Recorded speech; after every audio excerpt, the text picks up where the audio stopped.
who do you have for us today? Today, the topic is mysteries. Mystery. Whether they be murder or just unsolved. Just things that we find interesting, right? Like I said before, I'm into true crime, into all of this, right? Right. So I said a while ago, if I die without ever knowing whatever happened to JonBènet Ramsey, I would have died in vain at that point. If there's one mystery in this whole entire world, in the history of the universe, that I want to know the answer to desperately, it's this one. Okay. And it's super interesting. So like I said, today the story I have for you guys is the murder of JonBènet Ramsey. Okay? Let's get into it. Okay, guys. Really quickly, have you guys ever heard of JonBènet? I have no clue. No clue. Really? No clue. Wow, okay, so it's a pretty prolific... No, sir. I thought the name. Good guess. Terrible guess, actually. Okay, so the case of JonBènet Ramsey is a very high-profile case. It happened back in the 90s, right? To this day, no one knows what happened. There's so many conspiracy theories and so many thoughts surrounding it, but no one actually knows what happened. Okay. So, JonBènet Ramsey, she was born August 6, 1990 in Atlanta, Georgia. She died December 25th, 1996 in Boulder, Colorado. Her parents were Patsy Ramsey, John Ramsey. She also had one brother in the whole world called Burke. He was 9 at the time of her death, okay? Her father, John Ramsey, was a wealthy businessman whose computer systems company became a subsidiary of Lockheed Martin. Are you guys familiar with Lockheed Martin? Hamza, I think you might be since you're into engineering.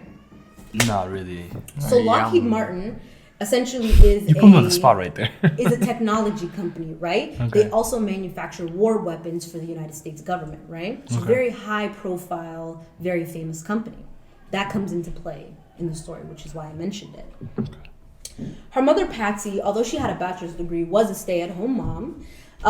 She entered JonBènet in a bunch of beauty pageants, right? She was a pageant queen. She was a pageant queen little girl. She held many titles, and she was somewhat of a celebrity within her community. But before you go any farther, so for the people who are confused like I am, JonBènet is a girl. JonBènet is a girl. At first I thought it was tripping too. She got the name JonBènet because her father's first name is John, his middle name is Bennett, so they just kind of bastardized the name and called her JonBènet.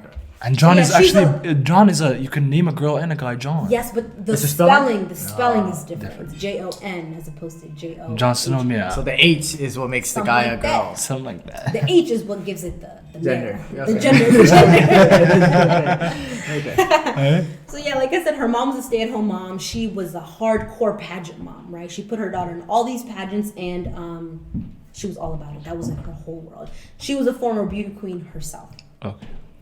She also had one brother in the whole wide world. His name was Burke. There's lots of suspicion surrounding the brother as well, which we will get into. Dang, I would be sick if my name was Burke after my sister's name was JonBènet. I know, right? They said JonBènet, beautiful name, and Burke. Okay, so let's get into the murder of JonBènet.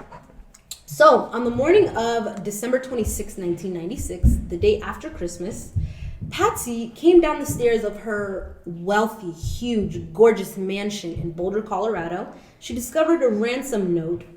The ransom note basically detailed how her daughter was kidnapped and what they wanted in return. The note was found on the back staircase of the house, and Patsy clearly freaked out. When I listened to the 911 calls in my research, you could hear this distress in her voice, right? She's really wigging out. She's completely beside herself. Okay. So at 5:52 a.m. on December 26th, she called the police to report her daughter missing. The police came. They found the body of JonBènet in the let me backtrack. They called the police, but the police did not find the body of the little girl, right? Okay. And so this is one of the things about this case that comes into question a lot. Why wasn't the police work where it should be? Why didn't they take the necessary precautions and necessary steps in order to find this little girl? JonBènet's body was actually found in the basement of her own home in a closet by her father, 8 hours after the original 911 call. Right? Okay. So you might ask, why didn't the police search the house, right? So the Boulder, Colorado police it wasn't that they were known necessarily for not being a great police force. It was that it was an affluent suburb, right? and they didn't have crimes.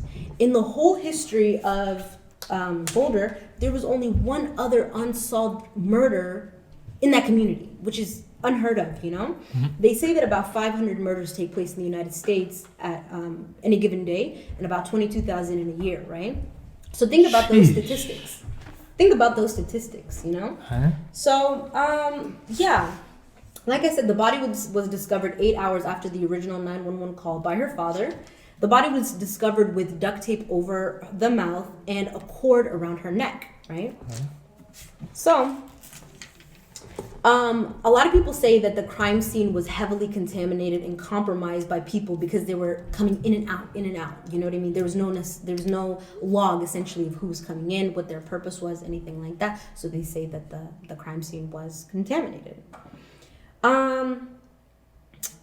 So once they found JonBènet, they did two different. There was an autopsy by the county coroner, and there was an independent autopsy. The independent autopsy found that she was bludgeoned to death, meaning that she was hit over the head with something, and that was the cause of death. But the county coroner says that she died of asphyxiation, aka dying of being strangled. She was strangled to death. Okay. Excuse me. She was strangled to death. In the crime scene, there was DNA evidence found in JonBènet's long johns, aka her pajamas, and in her underwear. But it's not what you think. When you think of DNA found in underwear, you might think some sort of, there was a rape, some sort of sexual activity going on. That wasn't the case at all. The little girl was essentially, there's no evidence to prove that she was molested or anything like that, but she definitely was not raped. The DNA evidence, right, belonged to a single individual, an unidentified man, unidentified to this day, mind you. When the DNA evidence was entered into the FBI database, there were no matches amongst 1.5 million samples. So you have to think, who did it? Yeah. Who did it, right? There's no matches. There's this DNA, but who could have possibly done it, if there's no match in the FBI database? Okay. So, let me tell you a little bit more about the crime scene and what was going on. Inside the home, there were 2 sets of footprints found, right? Okay. It was snowing. Obviously, this is December in Colorado, but there were no footprints found outside in the snow. Hey? Right? How could that even possibly happen, right? Another thing that was found was some rope, right? And the rope, as of 2006, has not been tested whatsoever. Which is, you have to think that's gross negligence. Why wouldn't they test rope, right? That doesn't belong to the family, mind you, in a homicide case, right? Right. Especially if you don't know what Right. happened. Another thing about this case that just boggles my mind is there were no signs of forced entry. Hi. 0 signs of forced entry, right? When someone breaks into a home, generally you'll find a unlocked door, broken window, something, but none of that existed in this case, which is just mind-boggling. So I'm gonna pause here and ask you guys, what do you think is going on? Like, where is your head at so far? What do you think is going on? So you said unlock, so no forced entry. So No forced someone entries. that the family knows the way into the house, or someone that's already in the house that's a part of the family. A family member committed the crime. Dun, dun, Duh. Okay. Am I right? We'll talk about it. Okay, so remember how I said that the mom found a ransom note, right? Yes. The ransom note is very, very interesting, and I'd like to share it with you guys, okay? Hey, let's read it. I want to let you guys know that this is something interesting that I discovered was that this is the longest ransom note ever recorded in American history.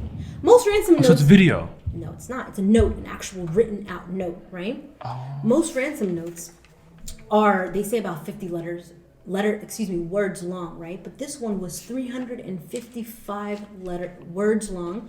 It spanned 2.5 pages. God right? damn. What is it? So this guy was talking and talking and talking and talking. Let's right? hear it, eh? So let me go into this note. The note reads as following. Mr. Ramsey, listen carefully. We are a group of individuals that represent a small foreign faction. We respect your business, but not the country that it serves. At this time, we have your daughter in our possession. She is safe and unharmed, and if you want her to see 1997, you must follow our instructions to the letter. You will withdraw $118,000 from your account. $100,000 will be in $100 bills, and the remaining $18,000 in $20 bills. Make sure that you bring an adequate size attaché to the bank. When you get home, you will put the money in a brown paper bag. I will call you between 8 and 10 a.m. tomorrow to instruct you on delivery. The delivery will be exhausting, so I advise you to be rested. If we monitor you getting the money early, we might call you early to arrange an earlier delivery of the money and hence an earlier pickup of your daughter. Any deviation of my instruction will result in the immediate execution of your daughter. You will also be denied her remains for proper burial.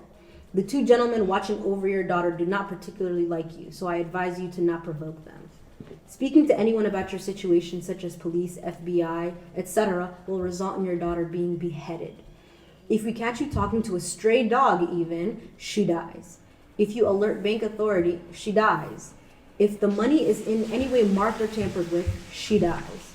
You will be scanned for electronic devices, and if any are found, she dies. You can try to deceive us, but be warned that we are familiar with law enforcement countermeasures and tactics. You stand a 99% chance of killing your daughter if you try to outsmart us. Follow our instructions, and you stand a 100% chance of getting her back. You and your family are under constant scrutiny, as well as authorities. Don't try to grow a brain, John. You are not the only fat cat around, so don't think that killing will be difficult.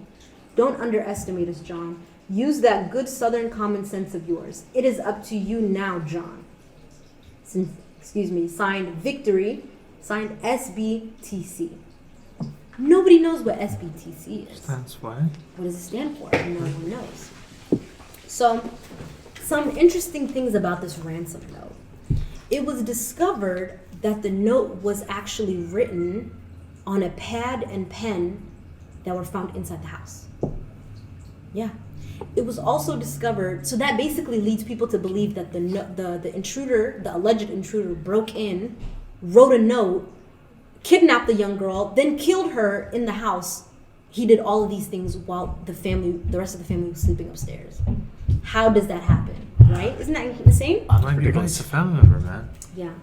Another detail is the kidnapper. They asked for $118,000, right? Which is a really interesting amount because it's pretty specific, random. yeah. It's very specific. The 18 right? part very weird. Yeah. That $118,000. It's funny they said that because the father, John Ramsey, essentially said that's kind of weird that they asked for that amount because that is the exact amount that I received in a Christmas bonus this year.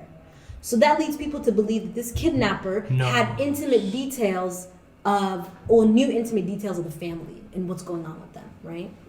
Interesting. Okay. Sorry, I'm just looking through the notes, guys. Go for it. Another interesting thing about this ransom note is that the killer misspelled possession, and I'm gonna be sure to send you a copy of the note so that you can link it for the viewers and the listeners. Yeah. They misspelled possession, which is a pretty easy word if you think about it. It's not like a super difficult word, but they correctly spelled words like attaché, right? Which is pretty uncommon in your regular vernacular, right? Yeah. So a lot of people seem to think that the misspellings and the fact that it came from inside the house and things of that nature, that means that the letter is a hoax, right? Who knows? Who's to say?